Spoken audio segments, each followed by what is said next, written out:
Gotta get it. Got to get it. Skip, say less. You sound disingenuous. Stephen A. Mess. Smart words. Dumb sentences. Bench press. Take video. I want witnesses. Full stretch. Possibilities are limitless. New York Jets. Raise a trophy is past due. New York Mets.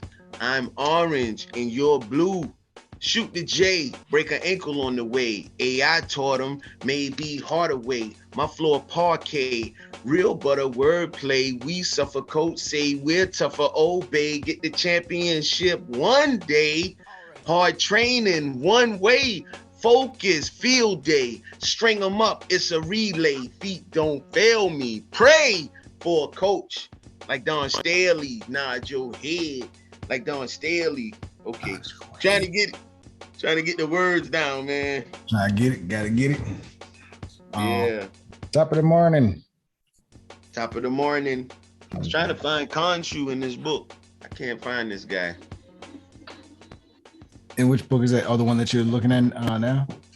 Yeah, the book of I'm gonna call it the book of coming forth by day. Can you not be up on the desk? Yeah. By day? Yeah, just I don't know who's good. What's my guy's name that's playing Arthur? Moon Knight. Everybody's playing their role really well though. This was a very well cast Marvel. Marvel just does great with casting just in general, but this is one of their Ethan Hawke. Yeah. Ethan Hawke. Yeah, he's supposed to be popular too, right? Yeah, Ethan Hawke has been in a lot of good stuff. Yeah. I couldn't think of his name. He's been in well, I know he was in Training Day, but I'm trying to think. Wasn't he in No, I don't want to get Star Wars people mad at me. I'm not gonna say that. I'm not sure. I think I know. I know what you're talking about. I'm not gonna say it either. No, that ain't what you're thinking about. You're not thinking. Yeah, that's not what I'm thinking. Yeah. Okay. Yep. So y'all can't get mad at me. The Purge. The Purge. He was in The Purge. Yeah. I know I've seen a bunch of stuff. I just can't name it off the top of my head. I'm not a big, like, I haven't seen a whole lot of TV and movie stuff that I retain. Like, usually when I'm watching, I'm in and out. I just started watching with intention over the past couple of years. When I started learning how to use a camera, I started to watch more intentionally. So it's a whole different game when we watching TV now. Before it was just my other friend in the room. Yeah, me too. It developed. It started as a buddy, but then I really looked at the craft. Mm-hmm. So when they can do both, you can entertain me and impress me with all the little stuff you're putting into it. Yeah. You already did the intro? I thought I heard you saying the intro before. Yeah, I did do an intro, but hey, we can do it again. Practice. Zo Pitchfork. At it again. This welcome to the watch list. We're talking about Moon Knight, episode 2, entitled Summon the Suit. Yani's in the building, holding us down. And we're gonna just give y'all some commentary. Love that. That's perfect. Don't forget, as Zo has been teaching me to say out loud, subscribe, like, share, comment, especially the share thing, because it's about community. Help us add on and build the community. And comment, so we can have conversation. And comment. Talk about it. Yeah, communities communicate. Let's talk and get us in the comments, man. We want to hear from you. We want to talk to you. 100%. Yes, sir. Yes, indeed. Yes, indeed. And So, what did y'all think? What did you think of this episode? It just started out the gate. Oh, were you gonna say something? No, correct. It started out the gate while like the soundscaping in the beginning, like just having that, you can't tell like if he's dreaming, if it's real, if we about to pull out of a white wall or sand, you just kind of like, what is going on? And then to just him springing out of bed and face planting the floor, I was like, that's the way to open a show. Like, okay. Yeah, that was hilarious actually. And the sand, like what she said about the sand, like that brief couple seconds at the beginning where you were trying to figure out what you were looking at when the camera started out on the sand and it started to pull out and you started to just realize it was sand right before his foot hit it. And I thought that was really dope, man. I thought that was beautiful cinematography and beautiful storytelling, beautiful way to pull us into the story right off the break. Mm-hmm. See, now I gotta rewind this. I gotta pay because we were talking about earlier about when he got fired. I just loved the setup of that scene, the how everything was just laid out. Yeah, how everything looked. My initial reaction was, this is the episode it's a lot of information to retain. It's the episode where it needs a couple. It's almost like, you know how they say the boring part is the setup for the action. I think that this episode is going to end up laying a lot of the track work for some big reveals later.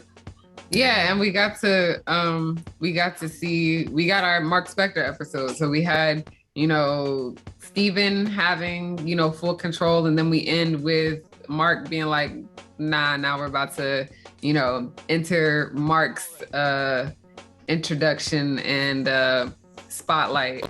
So I thought that was interesting too. Like, we got to see the tug of war, and then ending with Steven being the one that's trapped. It was very dope and real slick how they did that too. Steven is, yeah. Now see, this is kind of off the subject, but on the subject, because I was looking at the names. Mm-hmm. Like Steven Grant. Grant is like agreed to give. Like Mark Spector, that's like a person you watching. You're watching something. I don't know if they went that deep in with it, but I was looking at the names like, is that a clue? Like, oh, it's dope that you looking into clues and stuff like that. Yeah, because we found one. They put little Easter eggs in the shows and stuff. We found one. When he went to the storage facility, there's a QR code on the screen. I took my phone and hit the QR code, and it takes you to a Marvel website where they offer you the opportunity to read a comic book, an episode of Moon Knight. That's okay. For free, and you can read it right there on that page that it takes you to. It's dope. And apparently they had one in the first episode too. So now we got to go back and see what that one's about. Wow, that's okay. Yeah. QR code. I'm gonna check that one out. Because I know you sent me I didn't get to look at the comic yet. You sent me like the digital comic, right? Yeah, that's what it was. It was a screen recording of what happened when I did this QR code. I think I sent you that, I think. Wow. It was just to show you like, oh shit, this is because I sent it to you as I discovered it. I was like, oh, I'm recording this right now. I'm gonna send it to Kareem. I ain't gonna say nothing about it. I'm gonna just see if he can figure out what it is, and if not, we'll talk about it. Yeah. So I didn't figure. I thought I didn't look at it yet. Yeah, I was worried that I might be doing it for you, but I was like, nah, I'm gonna take my time with this. I thought that was cool as hell when I saw that. So I was like, but what made it so valuable to me was the surprise element. Like, oh, it really is something. Yeah, the fact that it really did lead to something and it wasn't just something for set design. Yeah, so I was like, I'm wasting my time doing this.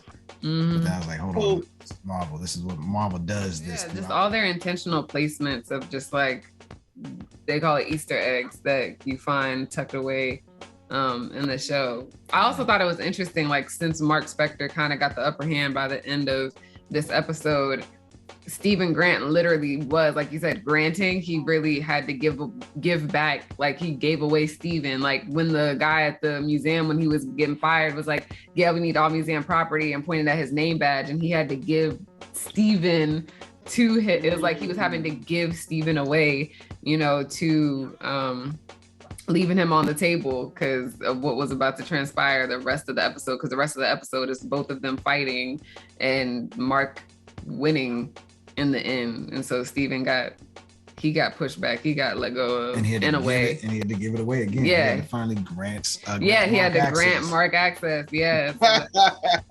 Fighting for so long. Crazy. To the point that he was getting his ass whipped by the jackal and putting people in danger. Yeah. Nah, it's like I'm still kind of like, I get confused. Like, you don't know what's what. Like, when he went to the security guard and he saw Mark looking at looking at the camera.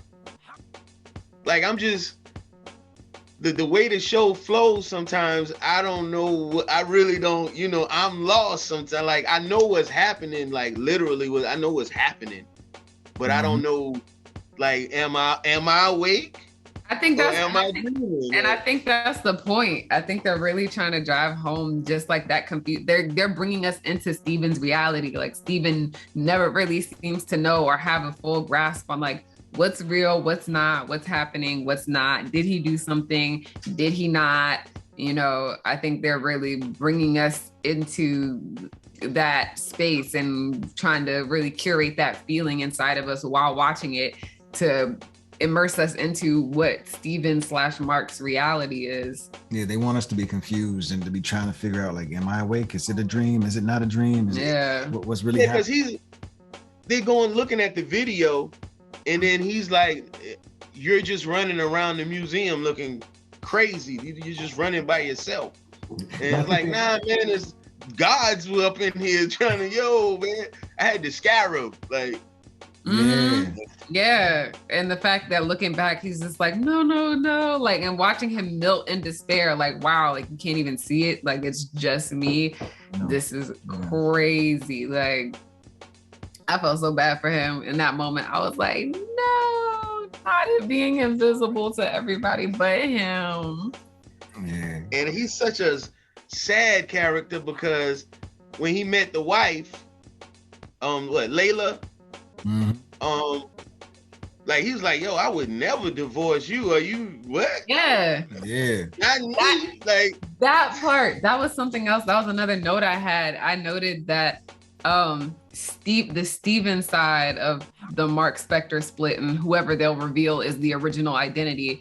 Steven seems to be all the good and wholesome parts of Mark that he shoved away to be the mercenary Mark. Steven seems to be like all the good things that Mark couldn't be or couldn't allow himself to be as like the mercenary killer. Steven seems to be all those things, like the fact that they had shared the same favorite writer and poet and had the same favorite, they had the same favorite passage from the book. I don't remember if it was a sonnet or actual passage, but they shared the same favorite sonnet and quoted it together. And they were both into, the study of ancient Egypt and the hieroglyphs and all of these things. And, and that seeing the wife there, like, nah, you're fucking with me. Like, stop fucking with me. And he's like, yo, no, like, this is my life. This is what, means something to me. And so seeing that, like, Steven is the perfect match seemingly for the wife. And then ironically, finding out, like you said, the divorce. And he's like, no, Mark is a twit. Like, no, I would not. I would never divorce you. I mean, what? So I thought that was an interesting plot development. And how he saw himself, saw Mark on camera when Mark looked from the museum up at the camera. He's like, that's not me. Like, he saw the confidence in his face and he's like, no, I'm definitely not confident like that. That's definitely not me. Like I'd aspire to be like this guy. I think he even called him handsome. He called him handsome when he was looking in the reflection in the storage unit that he had set up like a bunker. He said, I'm not giving you back control. I don't care, how handsome you are. Yeah. And it's like, that's you. Yeah. But because he doesn't see. That's it's a lot of relatable stuff in there. Like, that's sad, Joe. You can't see. Yeah. He's looking that's in literally the mirror, you. And he's not talking to himself. Yeah. He's somebody else. Yeah. But he's looking in the mirror. It's a lot of mind games if you really dig in and take the full ride here. But and what I was going to say earlier too is they actually kind of answer the question about whether it's a dream or not too in this episode. Like the first episode, you're supposed to be wondering, like, is this a dream or not? But over the course of this episode, I think with his wife coming in and then with him directly talking to Steven and giving him power and him understanding what, like, actually trying to use the power. Yeah, he's not sleepwalking. Turning on the and him actually turning on the suit. Yeah, I think he got a chance to see realized, shit, this ain't a dream. And hearing Mark tell him, I'm the avatar for Khonshu. I'm the avatar, and he was like, "Really, you're avatar for an ancient Egyptian god?" Like, ha ha ha ha. And it's like, no, it's real. So yeah, we got a lot of those answers. But is Khonshu who you want to be with though? Is right. Khonshu or Amit, like who you want to roll with. Yeah, and I think he got his answer there. That I think Steven's kind of like, I don't want to rock with anybody. This all seems chaotic. But I think by the end of the episode, he was like, but I definitely don't rock with Amit, because especially when it went down that rabbit hole of the child and killing children and diseased limbs, and he was like, whoa, y'all really got me there. Exit. Where's the exit? So what is it? Is it Amit or Khonshu for you? If you had to choose one to rock with, which one would you choose? Neither. Both of you. If you had to choose. Neither. Like Kareem says, gun to your... Neither. I mean, you so hard. I am, but neither, because as we're watching it unfold, we're seeing the flaws in both of them and how both of them are ass backwards. Like how Khonshu promised Mark like after this one gig, and then Arthur's like, oh yeah, I was his avatar too, and it's always one more and one more and one more and one more, and then he tells you, you're nothing without me, and you'd be dead, and guilt trips you. So they showed us in this episode that both of them have flawed ordinances, and that's a problem. And Stevens, you see him like, I don't want any parts of any of this. No. So I'm rocking with Steven. I don't think I could align with either, because it's just like, so now you're being guilt tripped by Khonshu talking about, well, I'll just go possess your wife. Like, that's fucked up. That's just fucked up on a whole several other different levels of fucked upness. But and then that might be the test. That might be the test for our guy not choosing. Like that might be, like in the parables, that might be the test. Okay, you're not choosing either one. We're gonna make you're gonna have power now.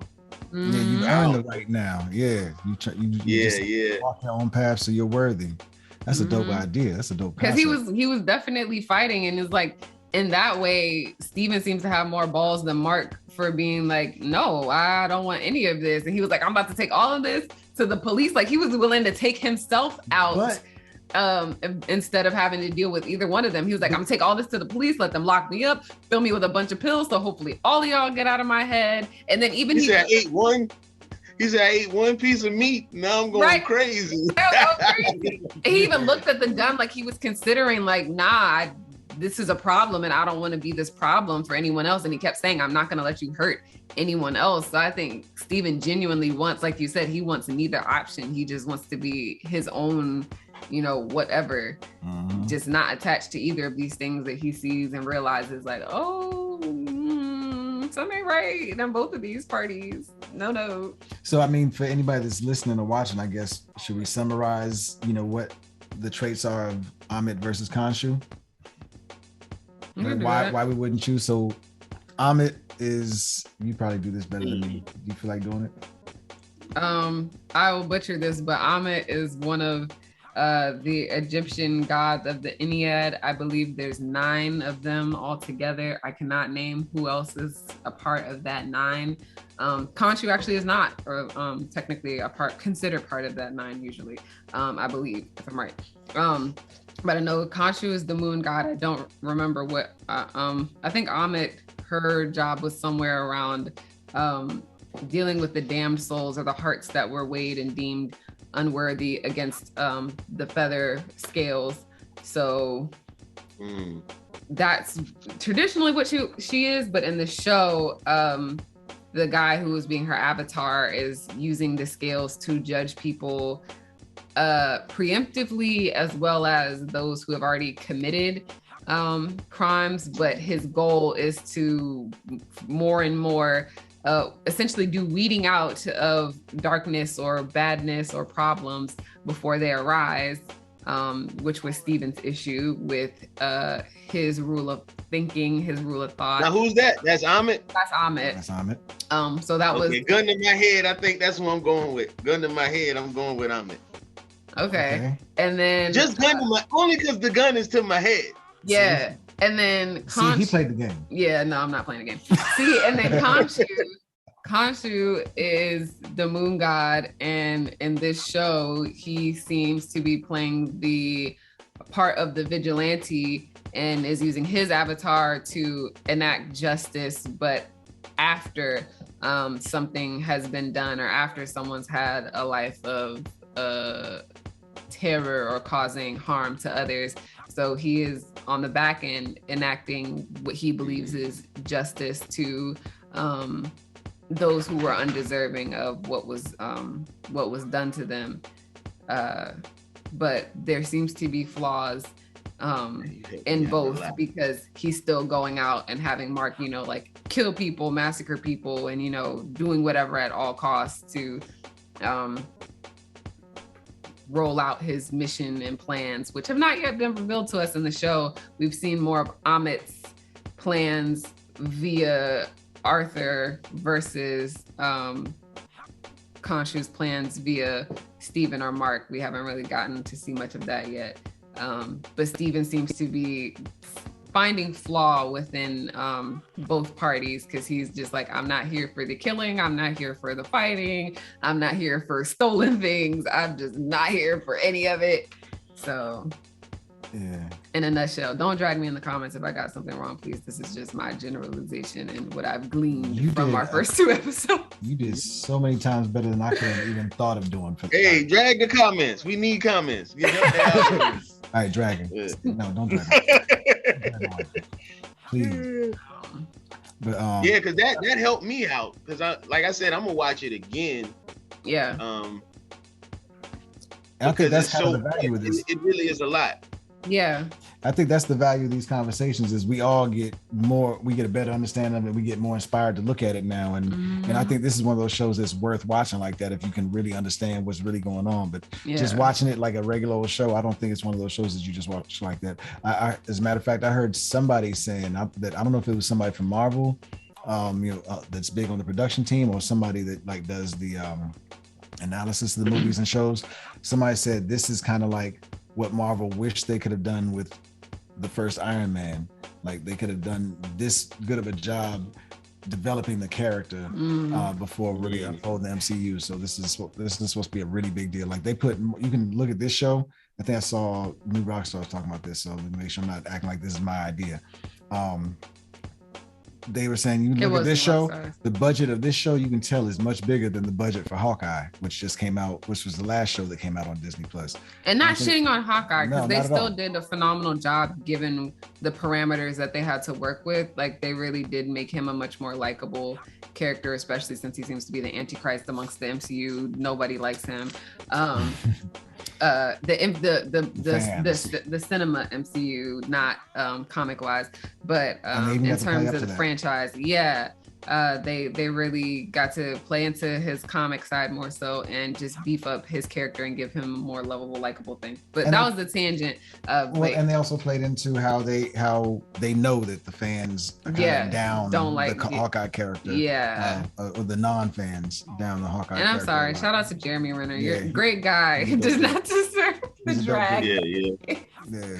It's a great franchise, man. Be proud. Yeah, and everything he's done has been dope. It's not like he had whack scenes or anything. Yeah, and he's talented just like the rest of the team. He just gets the short end. Yeah, I just don't think they did a good enough job, like really telling the Hawkeye story. I don't think that's his fault at all. I think that's and I'm not even gonna say fault, but he's it's probably coming though. They're probably gonna. I don't know. I hope so. I hope he gets a chance. I think they thought that his show was going to be his redemption. But I think it was in a way, because people like the characters from his show, and to get the characters from his show, you kind of have to bring him along. Yeah. So because they liked Echo, and they liked they love the fact that Kingpin got brought in. So Kingpin. That was the official introduction of the Daredevil Netflix series into the Marvel universe. Actually, before Spider-Man showed Daredevil, they showed Kingpin. So this was, everybody's like, oh wow, the Netflix movies are now coming up. Netflix series is now coming in. I'm just like, how they let this man out of jail? Again. I'm sorry for the tangent, though. But anyway, tangent. Moon Knight. Wait, they let Kingpin out of jail again? At the end of Hawkeye, he came in and I don't know if you want to tell him yet. Oh, you haven't seen it. My bad. I haven't seen Hawkeye yet. Yeah. And if you but they got the Kingpin from the Daredevil series. Yeah, and the last episode, he was good. He was the closer in the last episode. Yeah, there's some really good stuff in there. If you decide to watch that Hawkeye series, it'll help start showing. I'm gonna check it. what's to come with the Daredevil and the Defenders and all those folks. And it was pretty much just as gruesome as like regular Kingpin from Daredevil. Like they did not sugarcoat it. He was definitely still disgusting Kingpin. Yeah. Uncut. I'll say uncut. He steps it up every movie. Every time he shows up, not movie, but every time he shows up on screen, he steps it up a little bit, because he was in Punisher too, I think. And what went down with him and Punisher was woo. It was beautiful. The fight scene between him. He fought Punisher in jail. That was dope.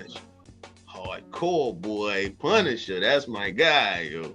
Yeah, man. I love those characters, man, because they're so relatable, man. Like Punisher is like the Hulk almost. It's like, and it don't bother nobody. You went and killed my family, so now I'm crazy, yo. It's the rage. Punisher's like Khonshu. Khonshu after, Punisher is like Khonshu. He's the human justice. Khonshu. Yeah. He's exacting justice on anybody who's already done wrong. Yeah. I was going to choose the Watcher option and just say, yo, I'm just the Watcher. Since I asked the question, I don't have to answer it about which one. So you still cheated it anyway. Nah, but the Watcher wasn't the Watcher by the end. Yeah, well, he intervened. Okay, so by the end of this series, maybe I'll say something. Okay. What else we got, man? We got all off tangent from Moon Knight. Moon Knight. Maybe it's better not to just stay focused on one thing too, and we just go around the world about our watch lists and shit too. But Moon Knight, you had something else you about to say? Nah, I was just bringing it back. Moon Knight. Because like I said, I'm watching it. It's playing right now. I gotta watch this ending again, because that's where I started getting the battle. Yeah. Cause like the part, like you're right, Pitchfork. I'm thinking, okay, some of this stuff, okay, it is he's awake. But what about when he went to the storage facility? Or like, are you awake and running around crazy? Yep. I think that's what the videotape, the replay from the museum was supposed to show us was, he's just, because it seems like if you're not being hosted by one of these Egyptian gods, you can't see it. Like how the wife threw water or whatever, she broke the bottle of alcohol on it to be able to see what it looked like, and then she was like, oh, he's not crazy, like there's something there. And how when it started like pushing other people and you saw people in the crowd started falling, even though no one could see anything, something was still happening. I think this episode was to show us like, oh, he's not sleeping at all, really, and all of this really is his reality. And I think just the switch over between personalities is happening during these when he goes to sleep, but when he wakes up he's either one or the other, but he doesn't always know which one is gonna get the controls. Like going back to episode 1 where he was just like, oh yeah, like nah, it's Friday, and it was like, no, it's Sunday, and it was like, oh, so Mark was awake for those 2 days instead of Steven having been awake for those 2 days. So I think that's what we were supposed to glean potentially, is that he's flip-flopping between the two, and the Steven identity did not yet know or understand when that was happening. You know something that's weird to me? I'm thinking about this now too. If this has been Steven Mark's whole life, why is he still disoriented by the fact that why wouldn't he like, no, I automatically miss days from time to time? So that I hope they're gonna explain that, and hope that's not gonna be a plot hole. My theory at the moment is that I think Mark might have been the original identity for the most part, especially since it said, he was a U.S. soldier, Marine, he was a Marine something. And he was, and that's pretty much how he died, was out in Khonshu. Yeah, he was a mercenary. Yeah, and Khonshu saved him from dying by, merging with him. And I think he probably always had the split personality, but I don't think it was to the degree that it was heightened to with Khonshu. That's it. I think Khonshu blew it out of the water, and then it became this like flip up tossing, because it's like it's almost something supernatural that happens when he goes to sleep and wakes up. Because usually with DID in real life, they somewhat coexist and are kind of like all talking to each other. With some cases in DID, they kind of all talk to each other in your head, and that's when you usually see the people being like, no, shut up, and it's like, who are you talking to? And it's like, it's the voices or the other personalities in the head, or whoever wakes up that day, but they're usually aware, and it's just like, no, I'm so-and-so, you know, today. So I think Khonshu is just what's exacerbating this, especially since he kept saying, like, you know, Khonshu was always talking down on him and, you know, calling him worm, parasite, pest, you know, just go away, you're a problem. I feel like Khonshu is also exacerbating and making it worse for him not to remember the next day, because they both really don't want him at the wheel doing anything. So really, I wonder if Khonshu has newly been introduced to his life, or if he's been a part of Mark's life for like maybe just a couple. I think that's years. The timeline they were trying to give us too, by having Layla say, I was terrified. You couldn't let me know you were alive. It's been months, and you couldn't just let me, you know, a text, a call to just let me know you were okay. So I think this must have happened while he was on some mission, and he had his near death. But she knows about the suit. Because I was thinking that before I asked it. I was on that same wavelength. I was like, I can't say that because she knows about the suit. So she's been on some adventures with him as Moon Knight, it sounds like. Yeah. Sounds like she's almost his sidekick at the same time as his wife. So maybe something spectacular happened to exacerbate the thing that's going on.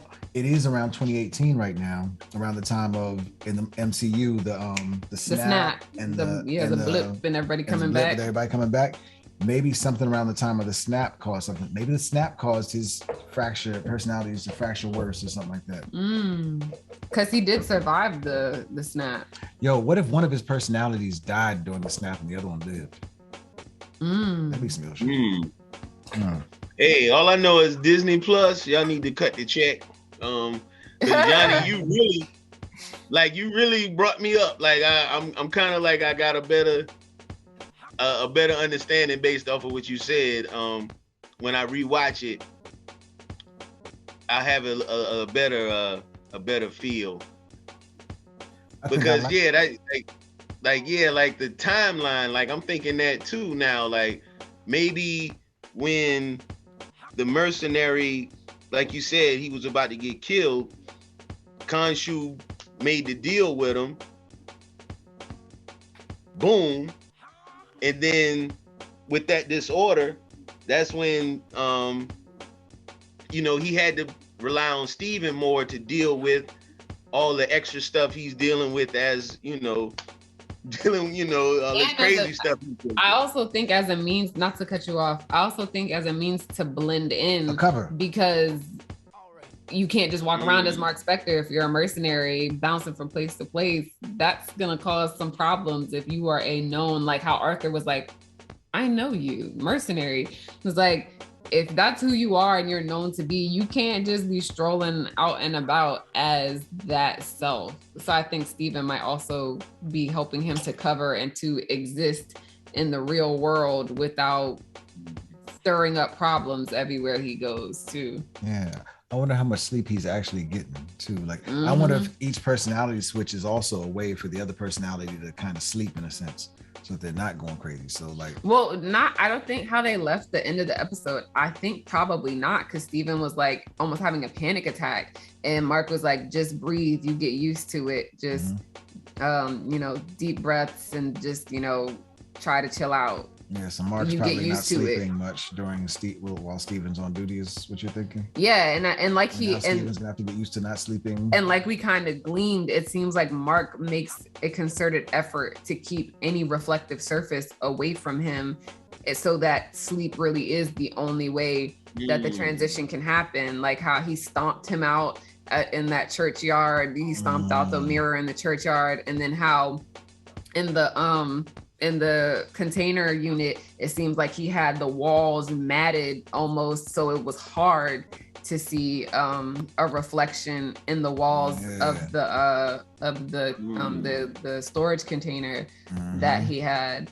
So it seemed like Mark was like thinking. Those reflections trigger some of the switches. Yeah, and how like in the apartment the in his bathroom, the mirror, you have to open to the 3 panels. It's not just a mirror you walk into, but like when he woke up in the morning and Steven had to go open the panels to look in the mirror. Yeah. Wow. So I it didn't seemed catch that.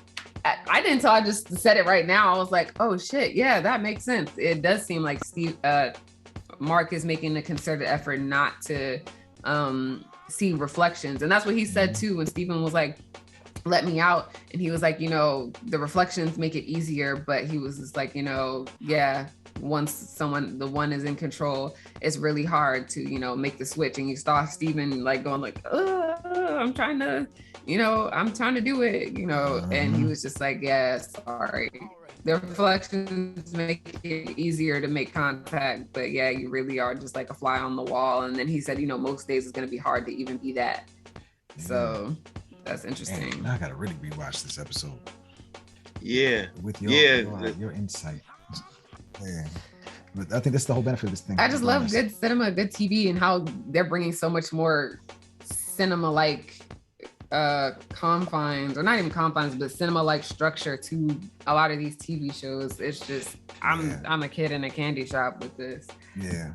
These are mini movies. These episodes are each mini movie. Serving is too, like little mini movies and stuff. And how you mentioned that the end cap joint where he talks about the show on for Servant, Euphoria did that too. They had not just the director, but a lot of the cast talk about their scenes and the development for it, and you know how everybody was dealing with developing their characters, but also not becoming over attached to their characters to the point that it affected them in real life. So I think that's interesting that a lot of shows are starting to do that at the end, you know, doing a show breakdown, episode breakdowns, talking about how the show's been made, built, or what the purposes of different things in the show. More people are definitely interested. Yeah. And it's creating access. It's letting you know that, oh, these things are possible. And especially when you find out like, oh, you only needed such and such and such and such to do that. Like, oh, I could do that. So I think that's dope too. Definitely. Man. I'm learning, man. I'm learning. Same here, man. I think I hit most of my my points for today too, man. The things I had notes on. Did you guys? I'm gonna revisit because I know I gotta. Yeah. So we can revisit episode 2. Revisit the Moon Knight as a whole, because there's just so much stuff each time you watch it. I did have 2 other notes in here. One about the name badge scene. The scene that you mentioned, Kareem, where you were talking about, you were analyzing the shot, and it was Mark sitting at the desk in the security office or HR office where he was having to lose his job, or he's going through the process of losing his job. Just before he turned in his name badge, I noticed in a lot of those scenes, one of those camera angles was his reflection in the mirror. So it was the glass of the desk had glass as the cover on the desk, so you were seeing his reflection on the desk as well as looking at him, the actual. I gotta see that again. And it was almost as clear as his body was. So it's kind of showing like, okay, here's Mark and Steven again. Yeah, Mark and Steven. Now he's turning in that name badge at the end of the scene. So now you're not going to see two people for a while again. Yeah, Steven was crossing over Mark. Like you were seeing Mark in the reflection and Steven having to give up. We also had the theory about whether or not the guy who was having to fire him was actually part of Arthur's cult, because he was like, you know, we're not pressing charges, and here we have these doctors that, you know, we partner with and work with, they can help, they really listen. I thought that was really interesting. And it's just like, okay, this man, you saw he destroyed and vandalized this whole bathroom, and you're not pressing charges, you're not having him arrested, and you're offering him doctors that can help.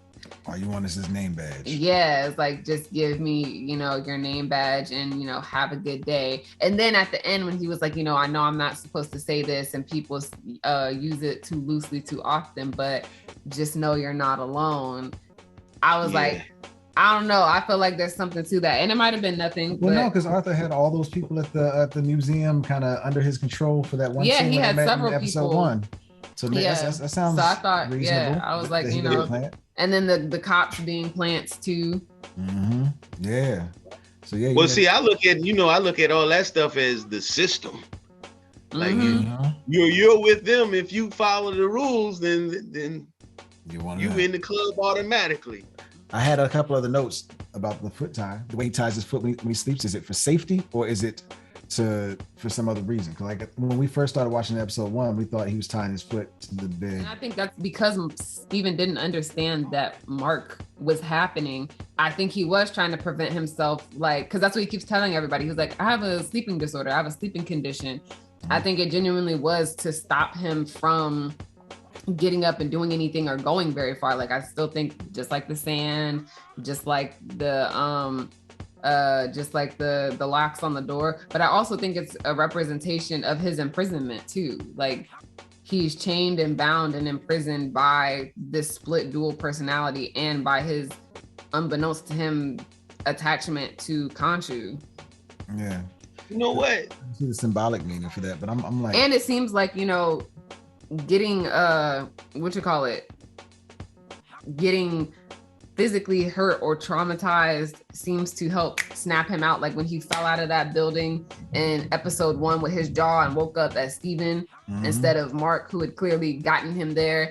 Like, I feel like, if he catches himself with the foot thing, like that smack on the floor, he might have woken up as Mark, but face planning might have brought him back to Steven. Like, I think about stuff like that. Like, I think the ankle cuff is still, it was a means for him thinking that if I'm sleepwalking, this will stop me from going anywhere or doing anything or hurting anyone. Like he kept saying, he was like, I don't want to go anywhere, do anything and hurt anybody. He's like, I wake up and I've done stuff or I have stuff and I don't know how it happened. And so I think all of that really was just him trying to fail safes for whatever he didn't understand what was going on. Yeah.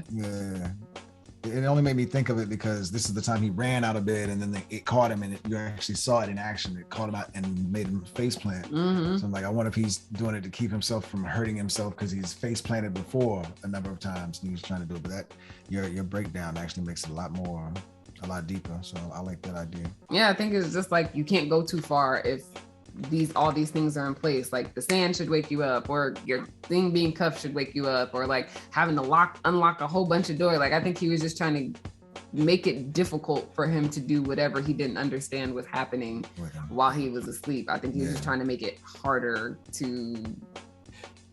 for all that to happen. That's what makes the show so dope, is that you're able to take these metaphors, because that's why I love horror so much, because you could take something like fear. You could be scared of anything. I'm scared of I'm scared of my ex-wife, and that you can turn that fear, or I'm scared of my children being failures, and you can turn that into something. And I like how this show, Moon Knight, it makes me think in just things totally, because when y'all talked about the reflections, it has me thinking about time travel. It has me thinking about portals, like, because I always think about ancient technology, and like the answer is just like the iPad or whatever you use, it's usually right there. Swipe, whatever you need is usually right there. And I think that is the way with our powers. And it's just like you said, the mirror was right there. It's right there. And if you're not looking, you'll miss it. And I just like shows that make you think. Like you said, going to the door, had his leg tied up and all the locks and just things making it harder. Sometimes we make it harder for ourselves when we don't know, we have fears, and sometimes we put obstacles in our own way. And it just has me thinking on nothing to do with the show, but everything to do with the show. It does have something to do with keeps begging. He's like, just give me the body, let me do this and be done, and I'll never bother you again. Like, give me this freedom, get out of our way, let us do this and be done. So like you're saying, we put obstacles in our own way, and how they're showing us Mark and Steven are one, and there's one side of him asking, and there's usually a piece of us that's like, please let me be my authentic self. Please let me do what I do. And then there's that other side of ourselves that's like, nah, I gotta protect us. You trying to wild out, like pipe down. So I think it does relate to the show still, even in what you just said. Like I'm 100% there. They always say there's supposed to be a moral to the story, so shit. Mm-hmm. Yeah, they got a whole bunch of morals wrapped up in these stories. Morals and anti-morals. Anti-morals. That's dope. Anti-morals. Damn. Yeah. There was another one too. Another note thing that I wrote down as a note that I wanted to make sure I mentioned to y'all. See if it jogged any thoughts. His wife said to him when they were back in the apartment, and he mentioned talking to his mother. She's like, "Oh, so you're talking to mom again?" Mm-hmm. So his wife must have thought that Mark doesn't talk to mother for some reason. Mm-hmm. And that's another thing that made me say. But they use the word mom too. Is all the good, yeah. Like I feel like that's the other thing too. Like what I said, Steven is all the good sides and parts of Mark, and how Steven like daily calling mom, doing all these things, but then the wife's saying like, "Oh, you guys are talking again." So like Mark has caused problems with all his relationships and all his life, like was trying to divorce the wife, isn't speaking to mom, but then Steven's calling mom every day. Steven said, "I'd never divorce, the wife." Steven does the reading. Steven does all the things that the wife's like, "Oh, you're making fun of me by saying like that you do these things, Mark, ha ha ha." So it's making it seem like all these things were things that Mark didn't care about, Mark didn't show interest in. Maybe even made fun of. Maybe even made fun of. And then Steven's like all these just innocent, wholesome, qualities about him and in curiosity that just doesn't exist in Mark. And so that was another piece that, like, I'm glad you said that. That was another piece that made me think that Steven does seem to be the amalgamation of like, to some degree, positive or just neutral aspects of Mark that just do not exist in Mark's version of the being. It makes so much sense that the show that we talk about or we start talking about together is a mental health and wellness related show. If you think about it. And now that I'm thinking about it more and more, I'm like, looking at Steven and Mark, I can see more of myself in the characters now. I can see the different sides, especially after what you just broke down about a couple seconds ago. Like, damn, I can really see that there's the sides of me that's more muted, that wants to be really, really good, but it's like, yo, this world is dark. Now you gotta steel up for this and that. So you can't be that good, that wholesome, that nice, that kind. And then there's the side that's just like, man, that's been built up, that's more callous, that's more like Mark. It's like, man, fuck them. and fuck that consideration. Why you being considerate of that? Man, it's the angel and demon on your shoulders. I wonder what other personalities are gonna emerge, and if I'm gonna build an affinity toward those personalities. I got an affinity for Mark and Steven. Like if I had to choose between the two right now, I wouldn't be able to choose. Do you guys would you guys be able to choose between the personalities at this point? Like if you had to choose between, if I had to choose right now, we're good with the gun at the head. So let's see what happens with the gun to your head right now. Gun to my head right now, I'm going with Mark because he knows the suit and he knows what's going on. Like I'm just saying right now, I appreciate Steven. But it seemed like Mark is more suited for what's happening. Like, so right now I would go with Mark. Yeah, he's the personality that can survive at least. What do you think? I'm split. Like I really genuinely have ties to both. Like we've all each said we can see ourselves in both sides. Steven. Yeah, I'm kind of split, especially because even when the fight scene came, he was willing to try. Like the fact that he was able to summon a suit, it wasn't. Oh, he was talking about, come on, remember? But quoting Muhammad Ali, like he was,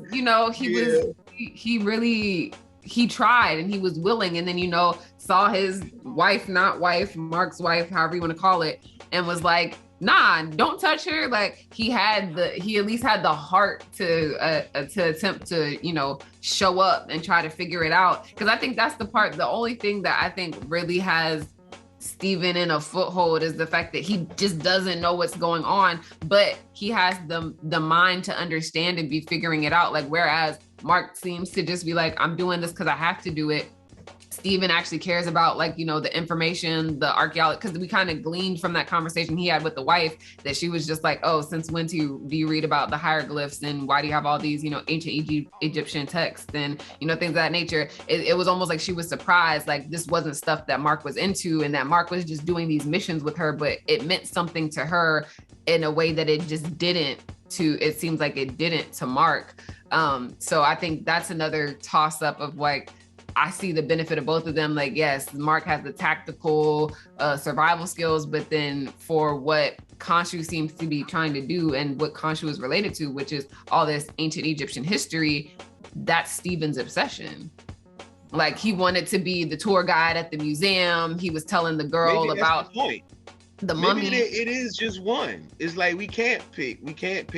Yeah, and I think that's gonna, I wonder if by the end of this season, that's what they're gonna show, is they're gonna have to work as a cohesive force and figure out how to make a 50-50 Mark and Steven union. If there's only two of them. Well, they have to have room for Khonshu too. Well, and that's what I'm wondering, like, if, Khonshu, if he remains, hosted, connected to him, I think by the end, Mark and Steven are going to have to figure out a 50-50 and be able to functionally engage and work with Khonshu in a way that both of them are satisfied with. And we still have to hope that that's only two personalities too. Mm-hmm. They may have to split 30-30-30 or 40, who knows, 25-25-25 if they introduce more. I don't know, because it's a show and there's only a few slated episodes, I don't know if they would go so far as to put that many. I think I read there's either 6 or 8 episodes in this season. So with that few episodes, I don't think that Marvel would try to spread themselves that thin with 6 episodes. Yeah, I don't think they would spread themselves that thin with trying to add in a bunch of other personalities. I think they would hurt themselves trying to do that, especially with all the other storylines they have running. Like, now we got the wife storyline, we got Khonshu storyline, still trying to understand what his purpose is. We got, Arthur Harrow's storyline with Amit's storyline. And based on the commercials, we see that we might see the avatars of the other Egyptian gods. So I think that would just be a bit much to draw in another personality. Yeah, and we keep seeing, like, in threes, like when he opens up the mirror, it's the 3 panels. So I think about Steven, Khonshu, and Mark, being his 3, bouncing around. But there may be more. There'd be a lot to try and squeeze into this season. Yeah, but to squeeze into this season, I think that would be a bit much. But you asked about a season 2. My vote is I think they would have to do a season 2. Yeah, and I think based on the comics, what I was reading about the comics, that in the comics it was just the 2 of them. That one was the mercenary Batman type billionaire, and the other one was, the way for him to just be. Is Layla in the comic? Regular. Is the wife in the comic? Do you know? I don't recall reading that. I didn't get that far. But fun fact, because I'm wondering if she's an avatar. Like, damn. Well, Khonshu wants her. Khonshu wants her, so I think she's not an avatar at the moment, because he keeps threatening to host her, and I wonder if she even knows what Mark has or what he's going through, because she kept saying, I've seen the suit, like some in the suit. I wonder if she really understands what is going on with him or what has happened to him, because he's just like, no, don't you dare, don't touch her. And then when Steven was trying to show her the scarab, and she was like, don't show her, you'll get her killed. I wonder how much Mark has actually let her into and know about what it is. Because it's like, we know this Earth and this reality has experienced all these other extraterrestrial experiences. Like, we had, the Spider-Man, was it No Way Home or Far From Home? No, Far From Home, where, what's his name, that we see the aftermath in No Way Home, that he outs him. But the fact that he was terrorizing, kind of worldwide with his madness and revenge for, his Stark Industry beef. But the world at large has seen that there's superpowered humans, that there's extraterrestrials, that there's gods. So I think she could just be like, okay, he just happens to be another one of these, like, human people, whomever, who has like superpowers. But I don't know whether or not he's actually let her into how much of where his, because he might think he might be a mental, you might think you're crazy and hide that from someone, like. Yeah, so I'm wondering, like, she's acknowledged that she's seen the suit and that they've gone on missions together, but whether or not he has let her into how or why all of this has transpired. I wonder if that is a factor too, just because of how some of her conversation seems like, does she know? No. And like you said, is she an avatar? I think if she was an avatar, she would have figured out that he was going through one too, just like Arthur figured out that Steven/Mark was an avatar.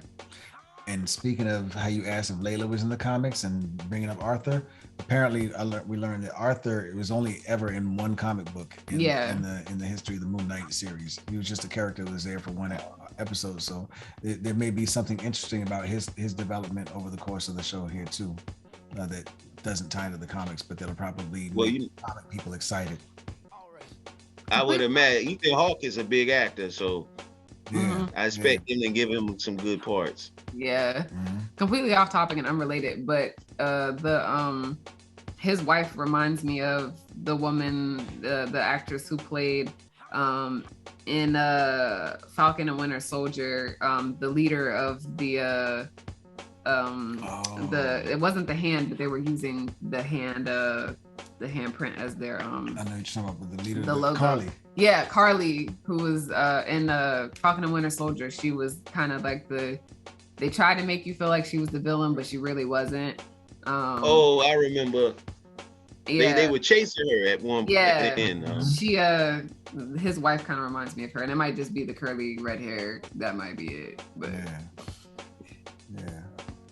I wonder if she knows that she's on this chopping block though. Yeah, that's an interesting question. Yeah, I don't think she knows, especially because when the jackal thing happened and she was like, what are you talking about? Nothing's chasing us. Like, are you okay?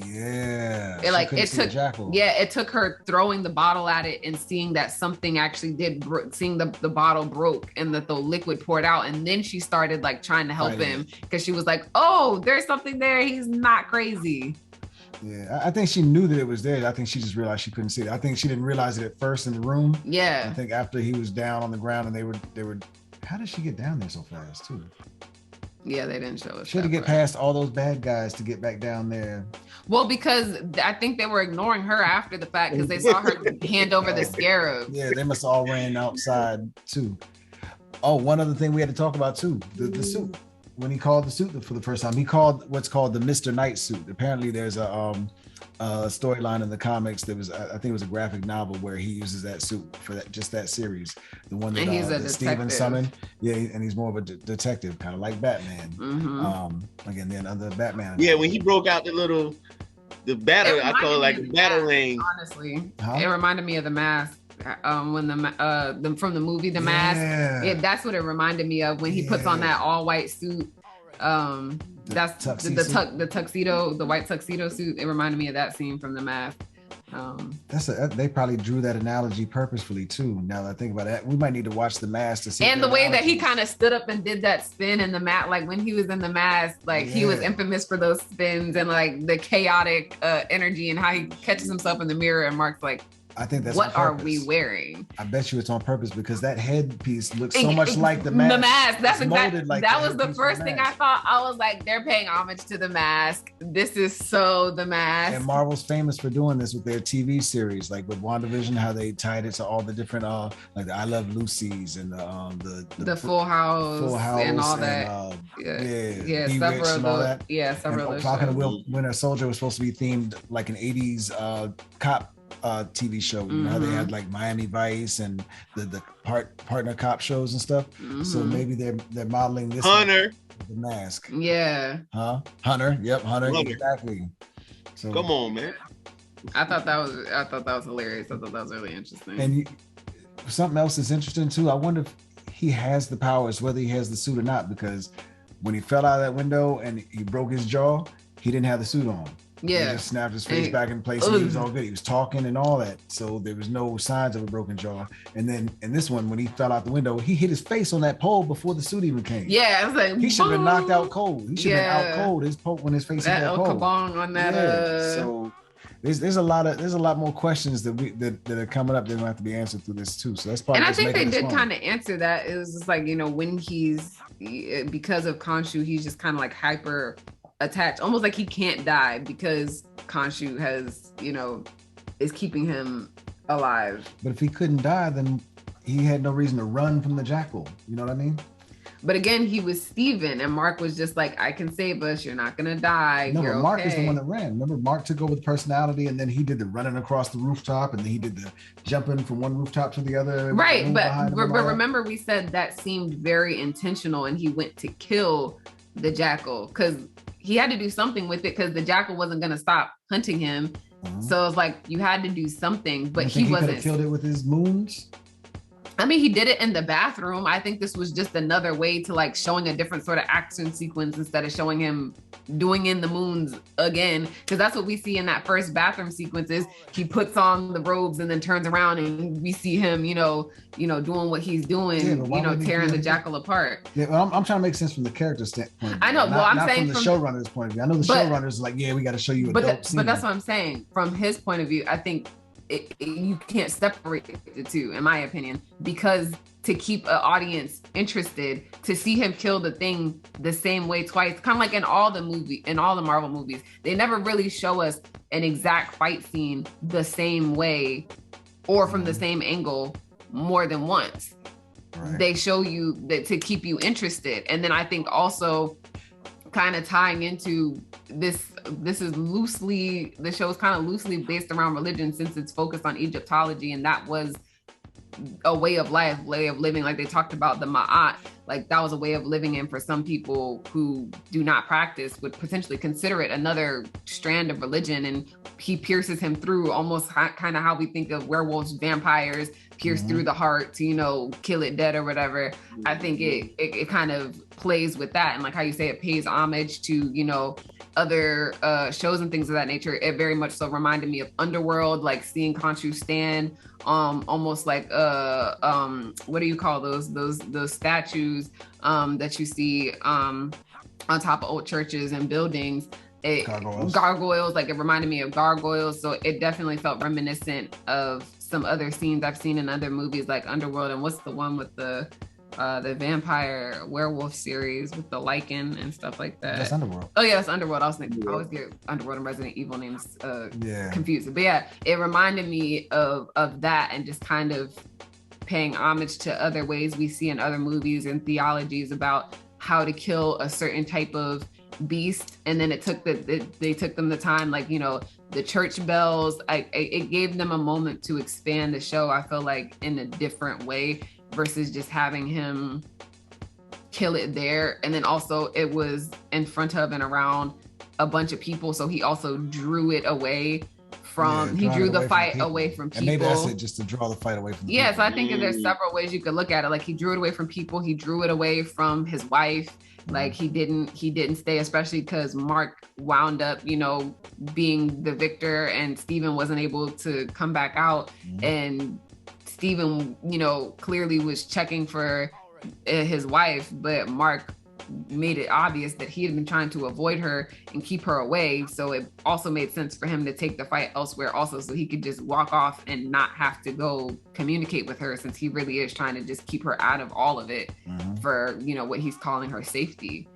That would make sense as to why he would run off somewhere instead of just keep taking care of him right then and there. Because then she would have walked up to him and been like, Steven, and I'm just thinking about just keeping her safe. Yeah. Because in a fight, you can't guarantee or predict everything that's going to happen in the fight. So let me get it somewhere where it's... And because when she hit him with that bottle, the jackal pressed Steven against the car and pressed her through her against the wall. Yeah. Okay. I can see that.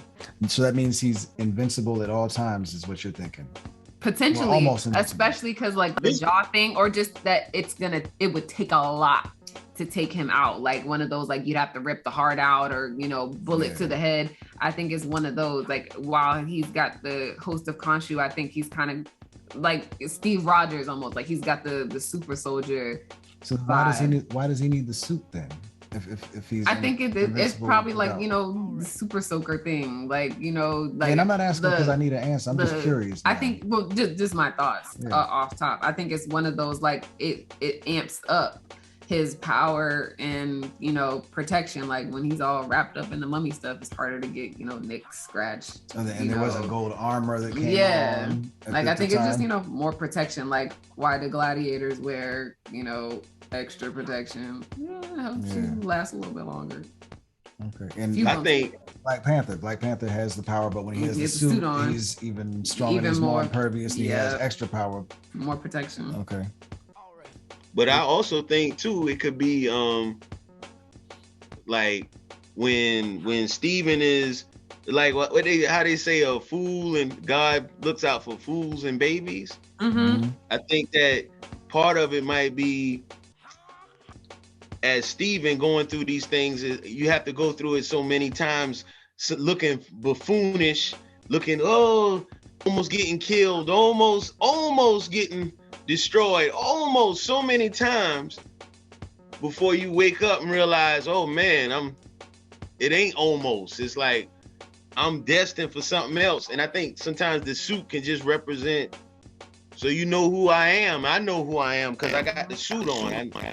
You know what I'm saying? Like, and that was actually something that one of the videos. I'm sorry, I just cut you off all the way. My bad. Go ahead. Yeah, you good. That's one of the things that one of the show breakdowns we were watching talked about, that in the comics, one of Moon Knight's quotes is actually, I don't wear white, you know, just for any random reason. I wear white so they know who it is and who I am when they see me coming, and they know who erected vengeance and justice.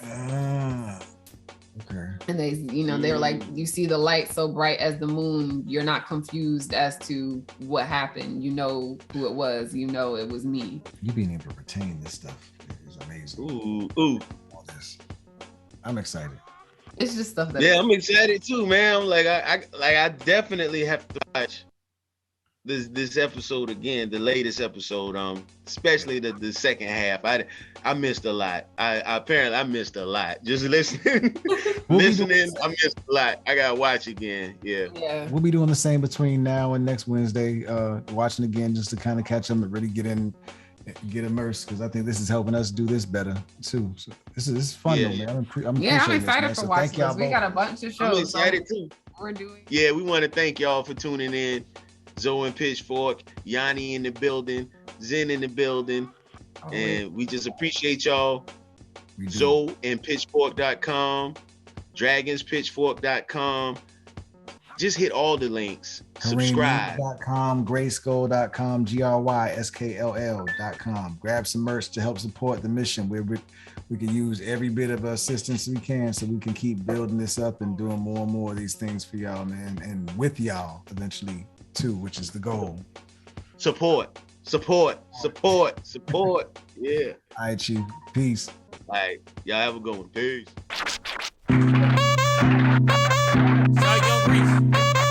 Yeah. Above characterization, words spoken abstractly, bad grammar and good grammar mashed together, universal language. If you comprehend, that's where it should end, and you do. So you and I are friends. Visibility can be a degree, as in the angle of your mentality. The development of that city, between the ears, above the titty. Sewage issues involve more than tissues. Don't let your emotions be misused. That's what I do, drop jewels. I'm an MC, that's what I always be. Minimally mixed, in the words by me. I don't fall for tricks, I set the traps. I've been laying low, now it's time to go public. I'm like the wind, or the reason why rivers flow. There's a bigger picture that God didn't share. You don't need to know, that's my brain talking. In the rain, sleepwalking, I hear the gossip and bullshit logic, like they know my soul, my purpose, my role. They know their name and maybe how old, going by what they were told.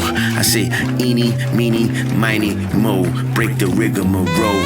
You fancy, huh? Well, what do you know?